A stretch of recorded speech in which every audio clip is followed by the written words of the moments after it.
Hi, today we're going to be talking about what happens when your drywall, your wall in your home gets damaged, and how to fix that.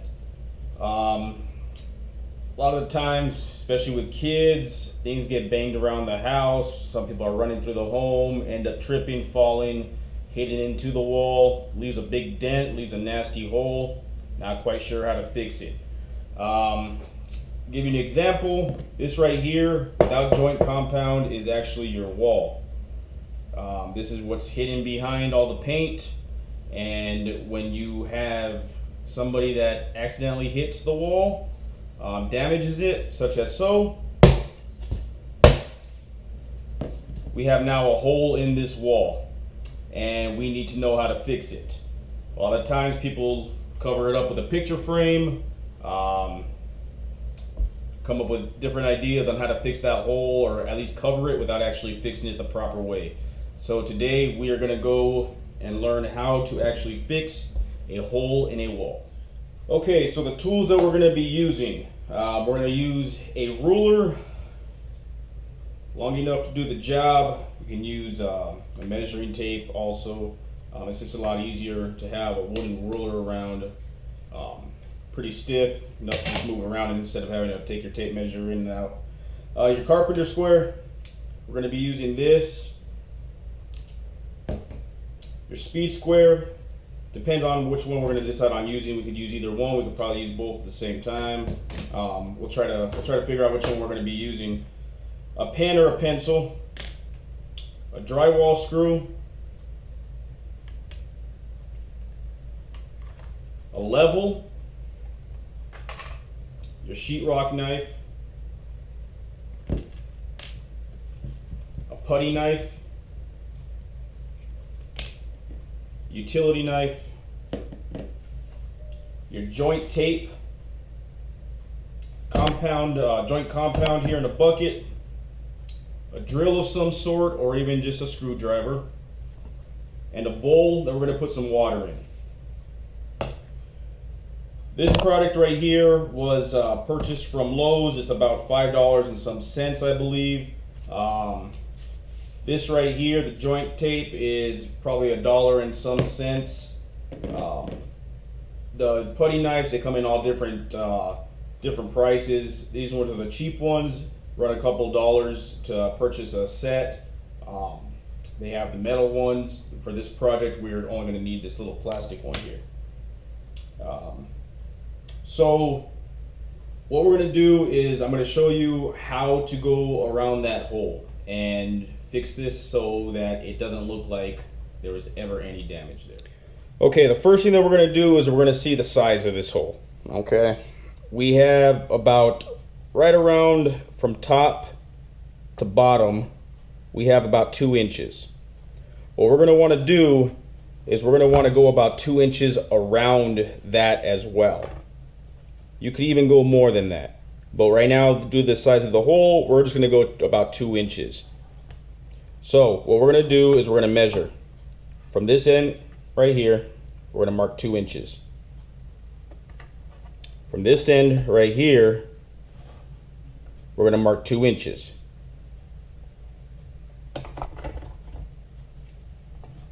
Two inches from this end.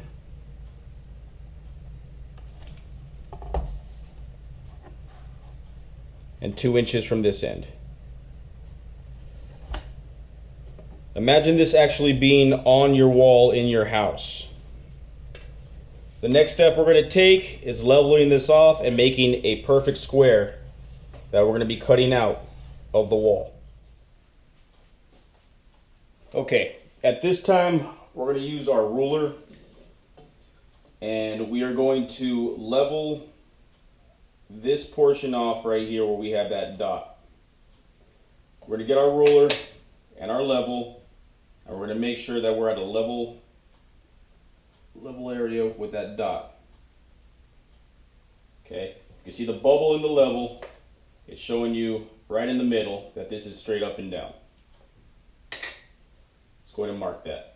We don't want to go way over here. We're just going to mark it kind of where the close to the area where the square is at. We're gonna do the same thing with the top portion. We're gonna line up that hole, or the mark on the wall. We're gonna put this on there, and level this part off. There's our level.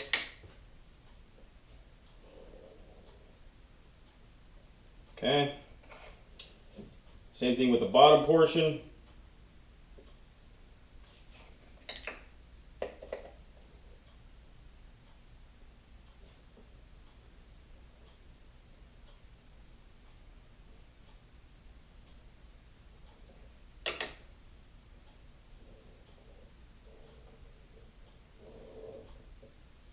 And the same thing with this side.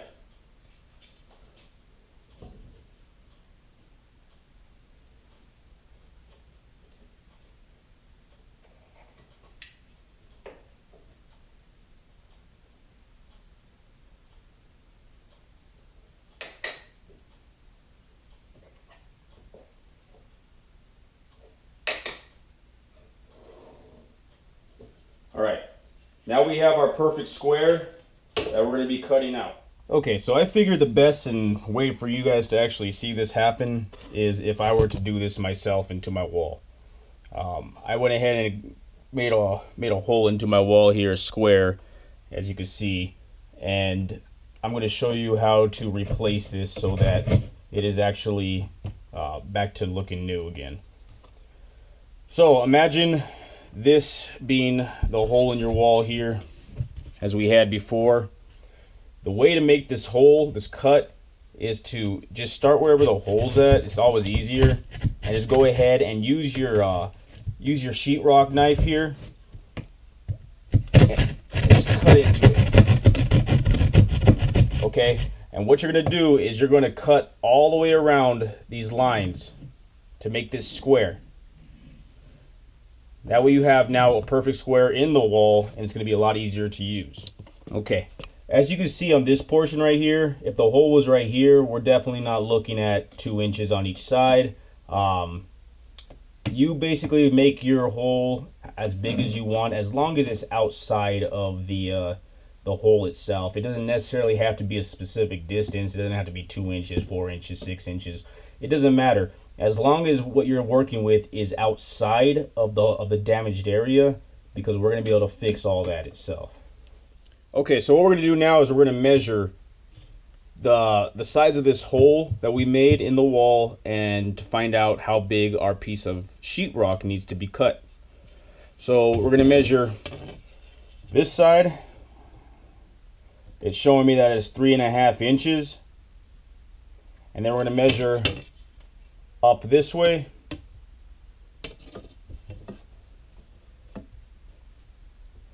and it's showing me that we're at 6.5 inches. So we know the new piece of sheetrock that we're putting in has to be 3.5 inches to the side and 6.5 inches from the bottom to the top. Okay, so what we're going to do now is we are going to use this scrap piece that I have in my shed of sheetrock to fix that hole that we made in the wall in the room. They do sell pieces of sheetrock that are large, depending on the size of what you're working around. Depending if the hole's as big as a body, you are going to be needing a bigger size piece of sheetrock. If you're using working on a small piece such as this, you don't need to get a big sheet. They do sell sheets at Lowe's for 2 feet by 2 feet, half-inch sheetrock for about $5. Okay, so my recommendation is when using a scrap piece, you're going to see that pieces have been cut out before around the edges. You're going to try to find your smoothest side, which is going to be this portion right here. We're going to work off of this side. So if you can remember the measurements, 3.5 inches from left to right. We're going to go ahead and mark that. Put your ruler at the end of the sheetrock and mark 3.5. Then you're going to go 6.5 from the bottom to the top. Put it at the bottom at 6.5, and you can mark your top. Now what you're going to do is you're going to take your speed square, and you're gonna pretty much butt this portion. There's like an indentation right here. Butt this portion up with the bottom of the sheetrock in order to make your perfect line. Go from that side and then take it onto this side. We'll explain the reason why this is going to happen in a bit. Okay, we have our line straight up and down, and now we're going to be concentrating on this one. So we're going to do the same thing with this. We're going to flip it on this side though. We're going to find our line, and we're going to make a line this way. All right. What we're going to do now is we're going to take our utility tool, our utility knife, and we're going to cut. We're going to score this line all the way down here first. Once we have this scored, we're going to pop it off from the backside. I'm going to show you how to do this, and then we're going to score this one. If you were to make your cut just to try to save a little piece of sheetrock, if you were to try to make your cut from right here to right here and then just right here to right here, once you make your break, you're most likely going to break the back of your sheetrock, and it's going to crumble on you. You're not going to have a full solid piece. So that's the reason we have to go all the way down, and then we break this portion off, and now all you're dealing with is this side, and then we will cut this. We're going to show you how to do this right now. Okay, so we went ahead and brought this sheetrock outside. That way it doesn't make a mess on us. When you do cut this, if you were to cut it inside, you're going to probably throw some dust around, little particles. It also it avoids cutting into a piece of furniture or whatever you have in the house. It's just smarter to do it outside. Okay, so what we're going to do is we're going to score this one line first. You're going to get your utility knife, and you're going to just follow this line straight down as close as possible.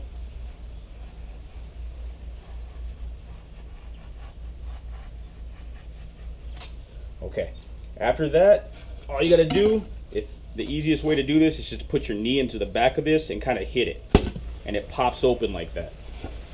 Now you're going to have this portion right here that's still attached. All you got to do, bend it a little bit, find your line, and score that very lightly. Very lightly. You're not pushing in on that. And then you have this piece of sheetrock right here.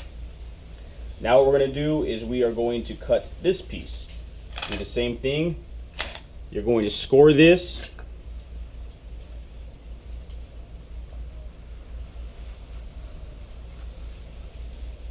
This one doesn't necessarily need your knee. You can just pop it with your two hands, such as that.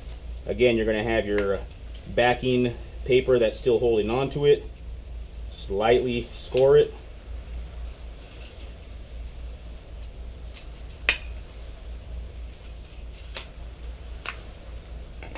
And there we have our piece we're going to be working with. Okay, so now what we're going to do is we have our sheetrock that we cut. What I did was drill a sheetrock into the middle of this. It's going to act as a lever based on the fact that when you're pushing pressure on this, it's going to tend to go inwards, and it's not going to be level. So what we're going to do is we're just going to drill a hole. This screw is now going to act as a lever for us. We're going to put this in, try to get it as flush as possible with the wall.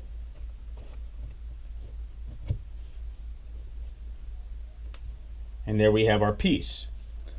Now it's time to work on the next portion. Okay, so what the next portion deals with is getting your joint tape, and we're going to go ahead and fill in these lines right here that we have around here with the joint tape. So we're going to measure this. We're going to go about halfway over the hole in the around the edge, and we're going to mark that. Just mark it with your thumb, bend it, very easy. Just rip it right where you bent it at. You're going to have this side right here that's going to cover this portion. You're going to do the same with all four sides. They are able to overlap each other, but right now we're going to make our cuts with the joint tape. Okay, now that we have all our pieces cut, what I tend to do with this is just put a bowl with some water in it. Just put the joint tape in there. Kind of makes it a little loose, easier to work with. Okay. Once that's, don't let that soak for too long, but enough just to get it moist. Then we're going to get our joint compound.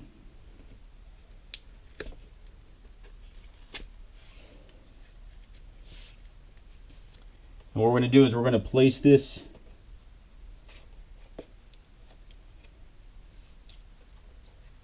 very thin coating on this.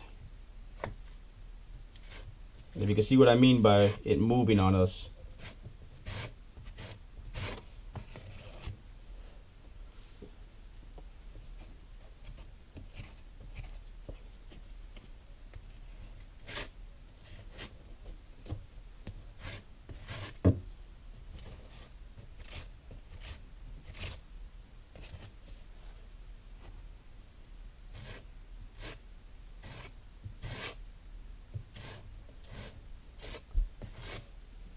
We're going to do the same with all sides.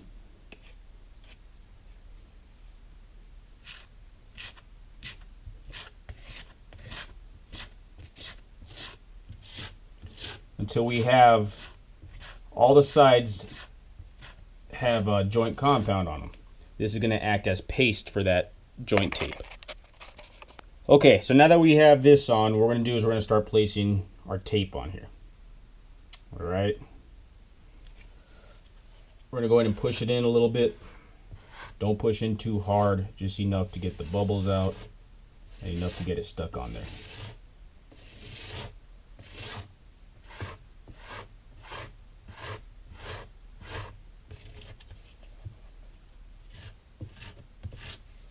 Same thing with the other sides. We're going to wet the tape, place it on there.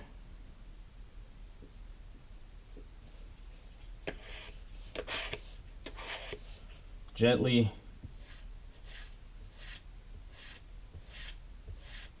like putting tape on in a different way.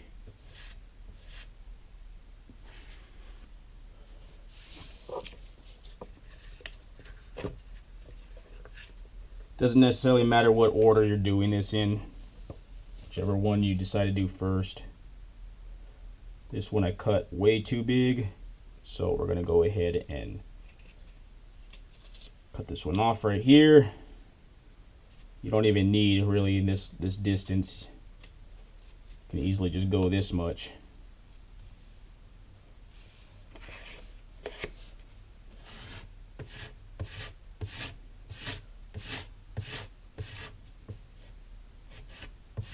You're going to do the same with all four sides, and we'll get back to this portion.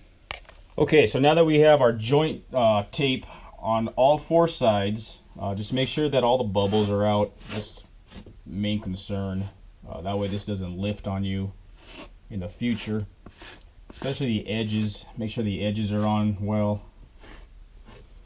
Next portion that we're going to take is actually applying more joint compound over this. Now keep in mind, you're not painting, you're not building anything, you're just going ahead and you're going to cover this. This is a very thin set, okay?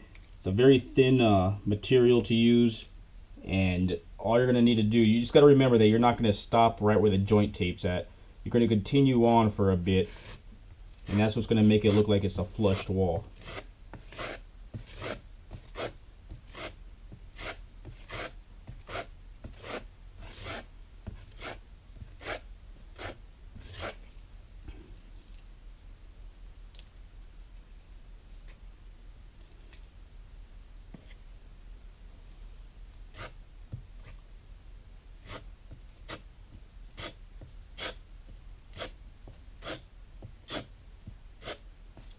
You're going to continue this step, cover all four sides, and then we'll come back in a bit. Okay, as you can see where we're at right now, we filled in all the tape. and this may need an additional coating on a later time, a couple more hours once this dries up some. Now we're going to concentrate on this screw itself. We're going to go ahead and take this screw out. We're not pushing in to take it out. Just gently put your bit on the screw and reverse it. Okay. Now we have our screw out of the hole, and we're going to continue to put the joint compound on that middle portion. Now keep in mind, this is a thin coating. Nothing too thick on this. You're not trying to make it look lopsided on the side view of the wall. Let's go ahead and put just a little bit on this one.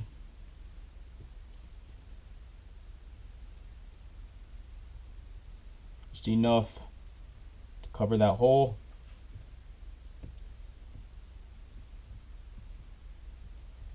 When you're using this, you're not going to go flat down. You're not going to go this way. You're going at almost like a 45-degree angle. Just enough to cover it. Very lightly. Okay, as you can see, we went ahead and filled the hole in the wall. And we're going to let this dry for a bit. A couple hours. We're going to come back. We're going to see if it needs an extra coating. Sometimes you'll see the tape still exposed because you're going with such a light coating on there. It may need an additional coating. After that, we're going to try to texture this to match the same texture that's on the wall. But we got to wait a couple hours in order to do that. This needs to dry some. Okay, so we gave this about a day to dry up here, and as you can see, this is where the hole was, and it has now joint compound on there. It's pretty hard, almost feels like the sheetrock itself. And now we are going to texture this and make it look like the texture on the outside. Okay, so what we're going to be using is this wall texture orange peel. Now if you're working on a big wall area, I would recommend some sort of joint compound with a hopper shooter that connects to your compressor. I do have one of those in the shed. However, for a small project like this runs you about $13 and some cents at Lowe's. They have different types. As you can see on here, there's a fine, a medium, and a heavy.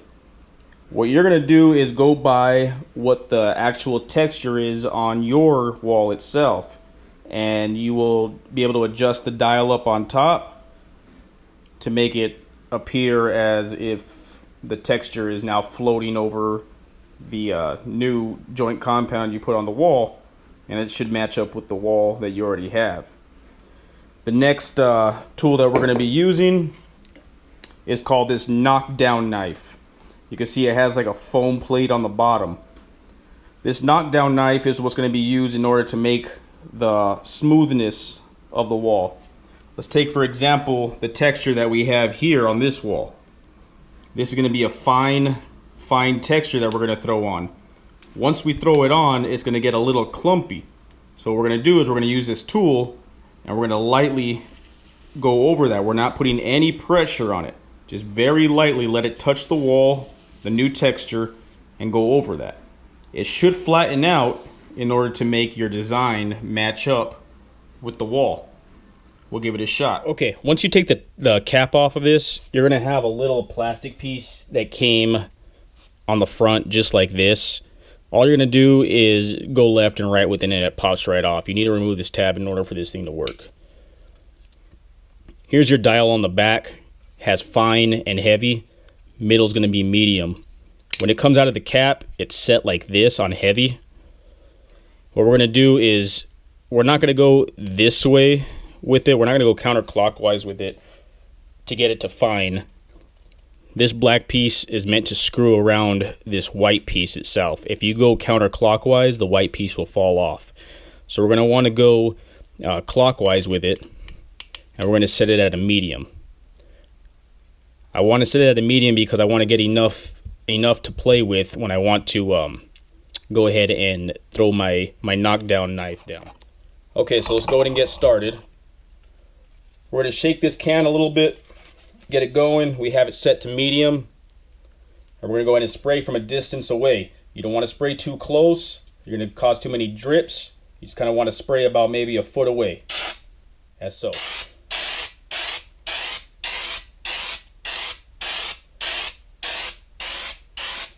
You can see I'm going around the joint compound where we made it, not just right on it.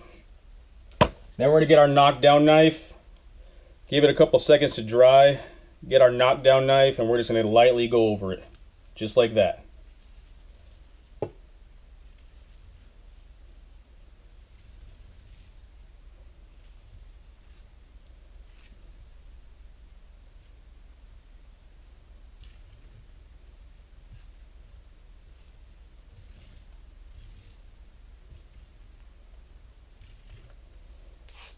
As you can see, this is matching up with the texture that is on the wall originally. It's a flat surface. I'm making this one flat as well. I don't want it to be bulging out. I don't want it to be a different texture. I want it to look like it's never been touched before. Okay, so this knockdown knife helped out pretty well. You got to remember, you can still do this with a putty knife. It's just going to take a little finesse using the putty knife. It still does the job. I've done it before with a putty knife. This is just designed specifically to make it much easier. Like I said, this is about $5 at Lowe's. If you're looking for a putty knife, the one that we use for the joint compound, it's very easy to use with this too. It's just you have to. It's going to be about $1, but you just got to remember that when you're done using the actual joint compound and you're putting it on there, which we did before, you're gonna make sure you clean that tool off in order to make it nice and clean again to be able to use for this. Because if you have any chunks on the bottom, if you leave it like this and it dries up on you, it's not impossible to get off. It's just a lot easier when it's already wet. But if you try to use it again with the material still on it, you're not going to have the finesse finish at the end. Okay, so in finishing this, you're going to give this a couple hours, maybe even a full day in order to dry, in order to paint over this. Make sure it dries before you paint it though, because if you do use a paintbrush, you're going to go over all the new texture you just put on, and it's not going to come out well. It's going to just move your texture around into grooves of paintbrush, and it's not going to look pretty. So give it some time. Just be patient with it. Let it dry, and then come back the following day. Your best bet's always one full day after this in order for it to be completely dry. As you can see on the ground level, not much of a mess at all. It did spray a little bit, but if it doesn't leave enough. Now, if it were to happen to get clumpy on the ground and you happen to miss a spot that you didn't clean up right away with some water and a damp towel or a damp paper towel of some sort, don't worry about it. All you literally have to do is just pull it off. It's gonna pop off of whatever you end up putting it on. Kind of weird how it pops off so easily off of material, but yet it stays so well on the wall. So that is it. Just keep in mind, this is about a day-and-a-half project, and it's based on just drying time with all the material we're using here. And after you're done with this, paint it up whatever color you have in your room. Hopefully you have a bucket around, or at least a quart can of some sort of paint. And okay, the way to clean your tool is basically just getting like a paper towel, wet paper towel, and going over it this way. Very easy to clean off. It saves you so much hassle doing it right away, rather than waiting for it to get dried up and then you're having to chip it off. Just keep your tools nice and clean, that way you can keep reusing them. I like to get all of the material off of all the handle and everything, just to make it look like you just bought it out of the store. And that way for the next project, if you ever have one again, it's a brand new tool for you to use again. Okay, so thanks for watching the video. Like I said, this project is very easy. It doesn't require too many skills. It helps remove the issue of you knowing that there's a hole in the wall covered up by a piece of furniture or a picture frame or something like that. The whole project itself probably takes about a day and a half to 2 days, and it's just all based on drying time with the joint compound and the texture. The joint compound and the texture happen to dry in 20 minutes, I mean, you could be done with this project in 30 minutes. I mean, at the most, but it's going to take that long just because of drying time. So just be patient with it. Know that it's not going to be done in a day, and so the same exact thing applies to ceilings. Say you're working and you have a hole in the ceiling. For some reason, I mean, water stains is one of the biggest ones, and you now have a brown stain on your ceiling. You could do the easy way and go over with joint compound if you happen to fix the leak itself from the roof, knowing that it's not going to leak anymore. But underneath on the top side of that sheetrock is going to be very soft. You can go over it with joint compound knowing that it's not going to be leaking anymore, and you'll have your issue fixed. You can do it that way, or you can do it this way, cut it out and know that there's a new fresh piece up there. So the way to do it with a ceiling is the same exact process. However, now you need to find your rafters in the ceiling. So what rafters are long beams of wood that's going from one side to the other, or middle of your house to one side of your house. When you find those beams, those rafters, what you're going to do is you're going to cut your piece of the ceiling off to a place to where you can actually find that rafter. And what you're going to do is you're going to use the sheetrock screws, the same exact one that we used in order to drill the middle to make a lever of the sheetrock that we replaced in the room. You're going to find your rafters up on top, and you're going to drill into those rafters so that it stays in place. Otherwise, it's going to fall back on your head when you're working. You don't want that to happen. So, like I said, just keep in mind it's going to be you have to be patient with this project. And if you guys have any questions or comments, please feel free to leave them below or send me a quick message, and we'll see if I can help you guys out with anything. All right, thank you.